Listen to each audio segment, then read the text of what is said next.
tanks having the Lianpo as the support to help them out, help out the Menki, who doesn't necessarily want to play as a tank. So much better draft, I think, from the side of R8. Let's see how they fare in game number 2. Yeah, like I said, you're much happy with R8's draft. I'm much happy with R8's draft. Just the fact with Lianpo being there alone makes me happy. We love a whole team knock-up from Lianpo. It's definitely something that warms my little toes in this this British harshness cold that's going on right now. But again, the Athena pick this early on into Season 2 makes me think that AG Global definitely got other things cooked up, because this didn't actually surface towards the end of the Open Series Split 1. So again, this was something that they played, just like the Guan Yu as well, was a little bit something they always kept on the back burner, something to surprise those final enemies.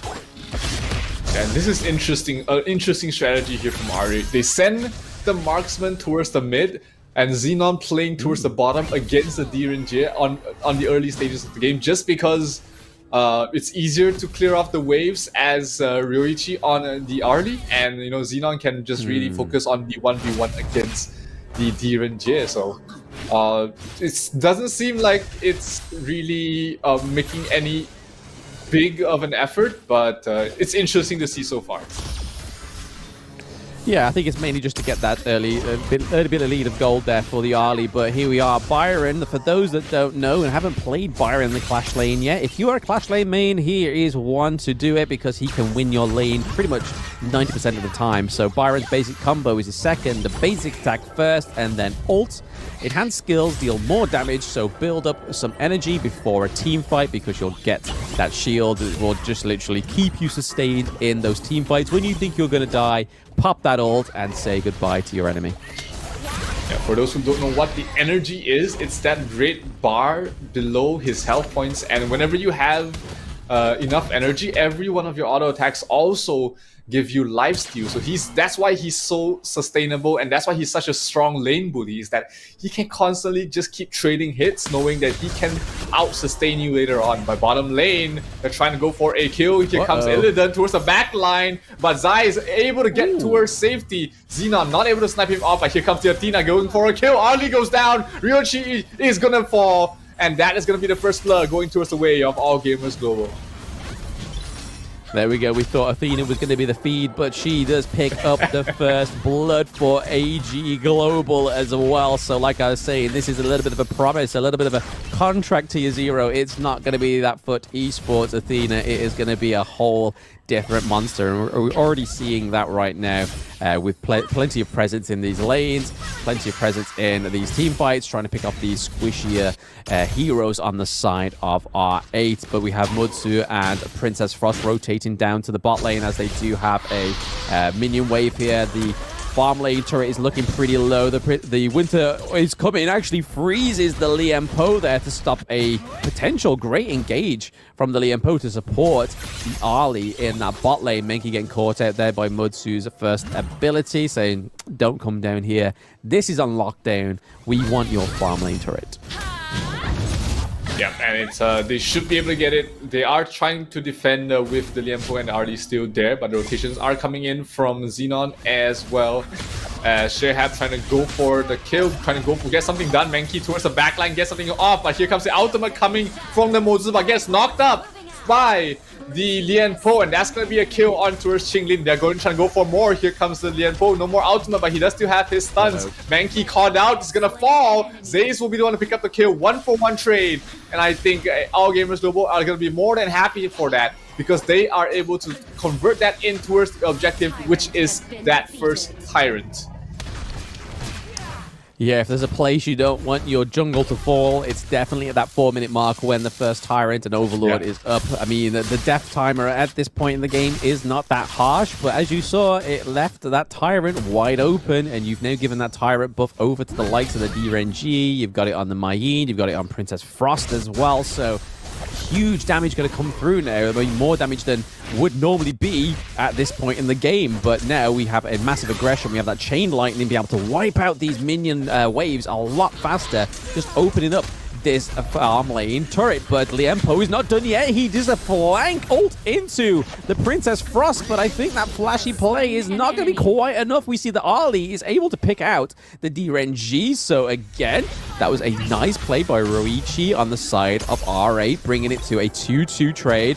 Overall in game 2 so far. Athena looking a little bit sticky there. Plenty of dashes, plenty of flashes, and she is looking to be taken down as well. There it is. We see that Mai Shiranui get in, knock her up, but then Byron comes through with the last hit onto Myosotis in that mid lane.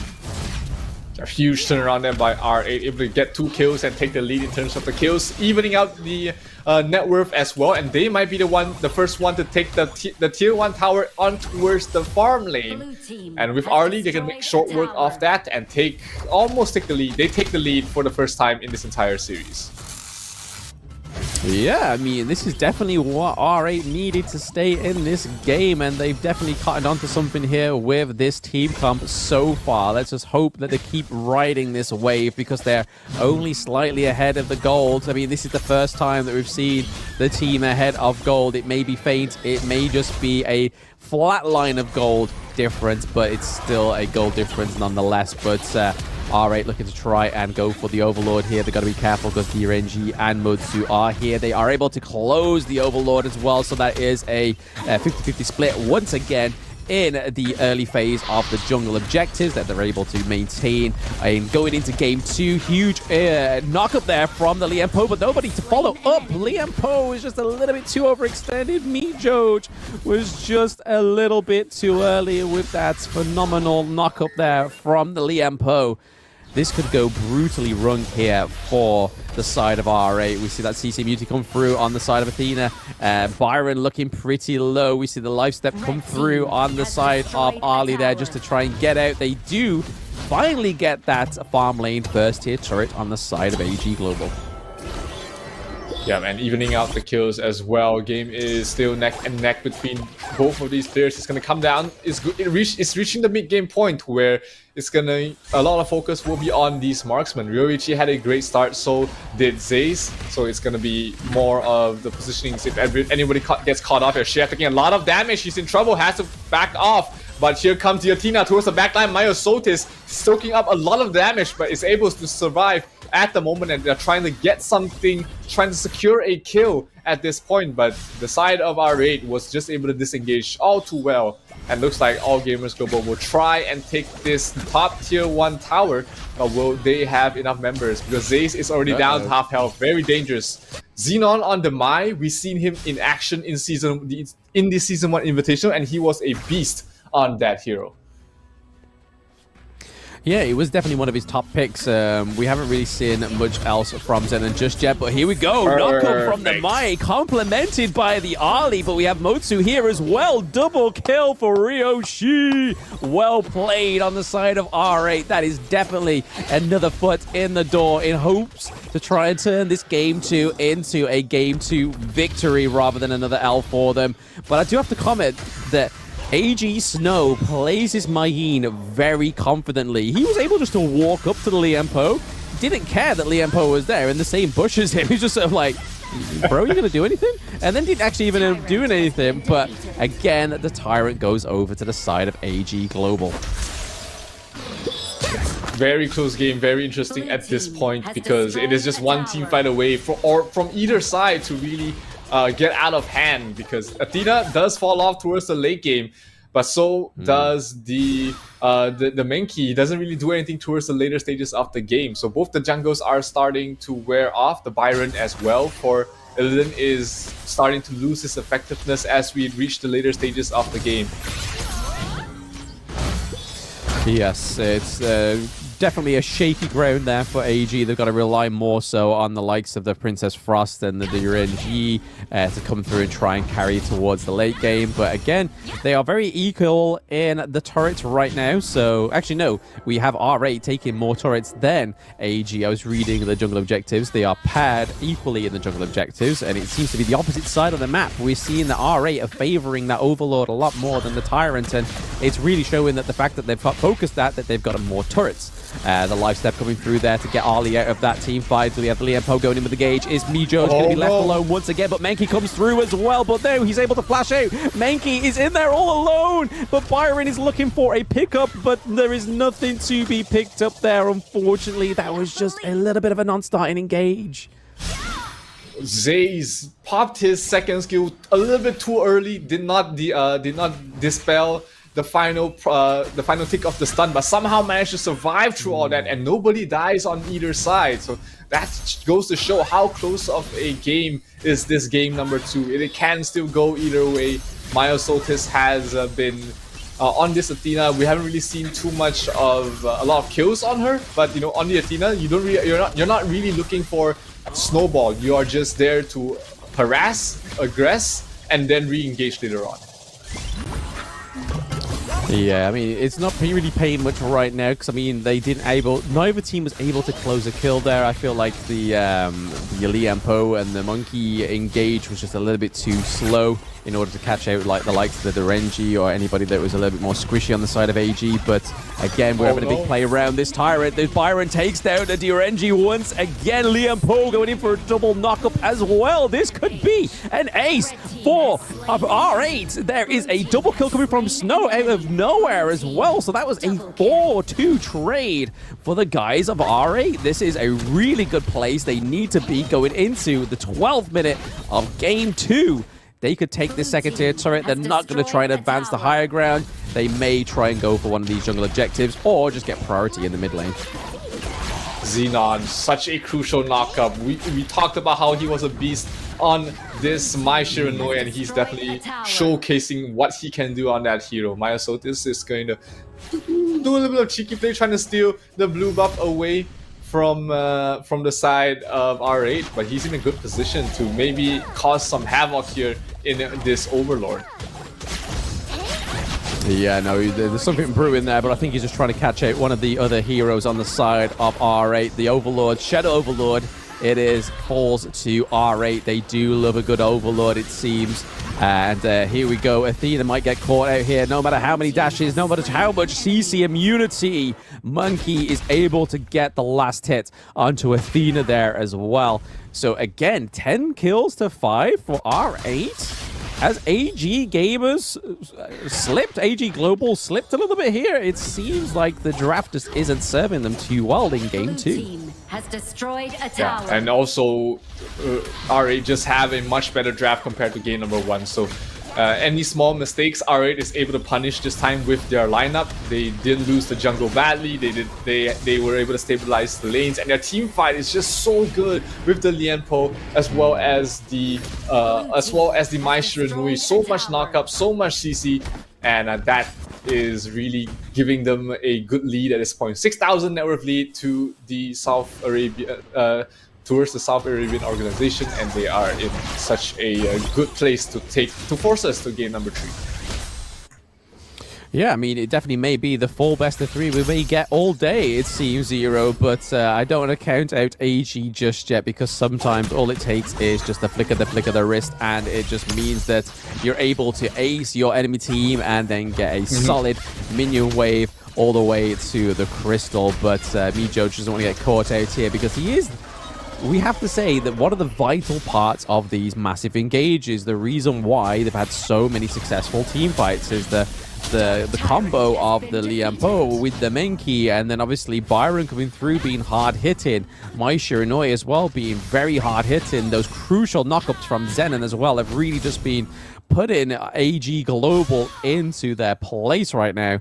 Byron looking to try and get some sort of push into the higher ground turret, and I think that's probably the next point of call for R8, is trying to secure some of these higher ground turrets. Yeah, they don't have the best sieging lineup. The Arlie doesn't really like to stand in a single place for long to do damage to the towers. They're trying to go for an engage. Oh, the Moses almost falls there, but they were able to get the tier 3 tower. From that, they get a kill on towards Mihor, so that's a good counter start. Athena trying to go for someone, but not able to get the backup that he needs from the rest of his team, so he's going to be content to back out from that. So 1 kill for 1 tier 3 tower, I think R8 is more than happy to take that trade. Yeah, they just got to wait for another 25 seconds now, because I think if a team fight is forced here on the side of AG Global, they may be able to take it from them. I mean, without their backbone, their main backbone at least, that Lianpo has been, like I've said before, so crucial into those team fights. So again, I feel like R8 just need to kind of just pull it back a little bit here, just make sure and maintain those minion waves are not going to be too much in favor on the side of AG, and wait till that massive Lianpo comes through. But Mai looking for a push in that farm lane. Again, they are wanting that higher ground turret, it seems, in the second side lane. AG 7,000 net worth down at the moment. Do you see any way, any sort of way they can come back from this outside of a good engagement? Because Athena does fall off, so does the Main towards the late game.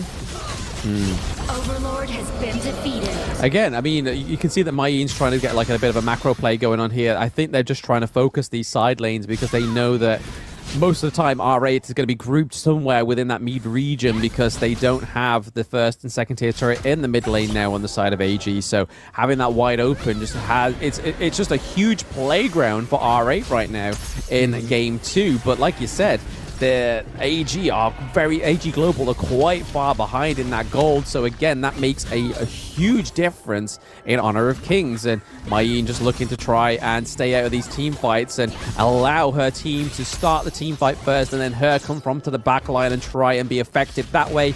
But I don't think they're ever going to get the opportunity. Here are the Vanguards. The Shadow Vanguards are rocking around as well in that farm lane. The Winter is coming, is just placed there to try and stop the minion waves from taking that higher ground turret in the farm lane. But look at this. This is just so shaky. They're just waiting for the right moment. The Shadow Vanguard has arrived at that farm lane higher ground turret as well. Lianpo is in there. He's just teetering. He's waiting for somebody to slip up. There is that engage. There's the ultimate. It's already been exhausted here. So again, we're not going to see that for another few moments now. But they did get that higher ground turret in the farm lane, which is going to be great for R8. They only have one more turret on the field to try and take down. And that's the last thing stopping them from winning game 2.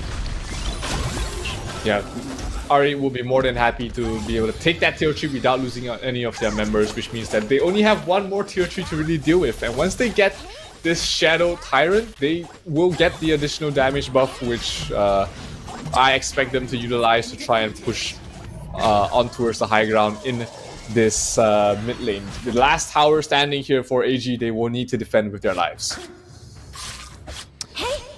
It feels like AG Global have kind of underestimated R8 from that game 1, because it was such a quick finish that they thought that they could pick this Athena team comp going on here and finish the game early again. But it seems like they've definitely underestimated the power of R8 here, being able to take a win on the side, potentially. I mean, I'm a little bit foreshadowing here, but this looks very hopeful that last standing higher ground turret is still alive. It is no more. It falls again, so they have no turrets to hide behind. There is only the crystal. Athena looking pretty low. Just get some of those bad boy minions into that circle in the crystal so you can start to assault that crystal as well. We need to see the closing of this game soon. We don't want to see that first Tempest Dragon come through, because if it does, that could be a troublesome for R8, because we know how powerful that Tempest Dragon Vanguards can be. But Athena's trying to wipe out those minions. We see that Mai is into the back there,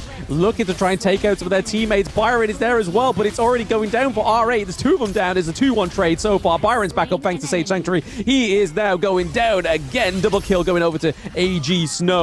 We have R8 on the run, but they still have Lianpo. They still have Arlie, and they still have Monkey as well. So again, they haven't lost their jungle. They still have a way into this Tempest Dragon if it does mean that it has to happen. Yeah, Devil made such a huge play. Xenon flickered, flashed towards the back line to try and knock 2 people back towards his team, but Devil was able to drop his second skill, freeze him in position, essentially stopping the combination and allowing them to take that fight towards their favor, cutting down the lead to 8,000. Still a very huge sum to come back from, but hey, it's a start. And if AG is able to get a couple more stops just like that, they might find themselves in a much more favorable situation to make a comeback in this game. Yeah, I mean, Tempest Dragon up in 10 seconds as well. So again, we may see a little bit of a focus here for AG. We could see a backdoor if they do try and prioritize this Tempest Dragon too much here. Expiring, it was in at the sideline there, trying to push that Clash Lane minion wave. But it seems like they are just waiting to play around this Tempest Dragon, it seems. Mijo already trying to bait a little bit of a engage onto the Liempo, but they just aren't taking it. AG are just a little bit too clever when it comes to these late game team fights, it seems. But again, this is a coin flip. I'm not too sure where this is going to go now.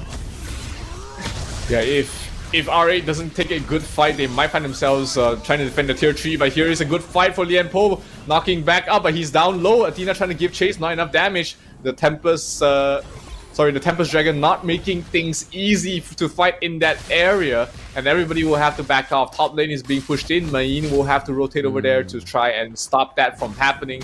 And Mihosh is pretty low. He has to back off. Not Mihosh, the Illidan is pretty low, and he will not be able to participate in the next fight if it happens in the next 10 seconds or so. Neither is Mayin, so both of them have to watch out on when they take these fights. Again, yeah, it's still just brewing. The storm hasn't quite yet cleared for either of these teams, but because of those empowered minions down in the bot lane, in all their lanes, sorry, on the side of R8, this is going to be a bit of a struggle for AG Global to try and do any kind of macro play here, because again, those empowered minions, thanks to those high ground turrets being fallen, are we going to get a steal here? Is it going to be a crucial steal? It is! Myosotis takes the crucial kill theft from the Tempest Dragon. Is that going to be enough to dampen R8 though? But it is baited quite a bit of team fight here, but it is split. Liempo is in the back of the line there, trying to keep the Ali alive. Snow falls down to Ryochi. Is this going to be enough to keep them alive here? Liempo is still going in. Shihab goes down as well, and forcing Zenon out of that team fight because too much damage come from the DRNG. But there are the minions. They are rocking around too. That crystal, the mid lane just needs to be freed up. The farm lane as well. They just need to push this crystal to win, because the only thing standing between this game 2 victory before R8 is that Athena. Yeah, and Athena, late game, not a fantastic hero. He does fall, tries to survive the best he can, but the damage coming from the early way too much, and we're going to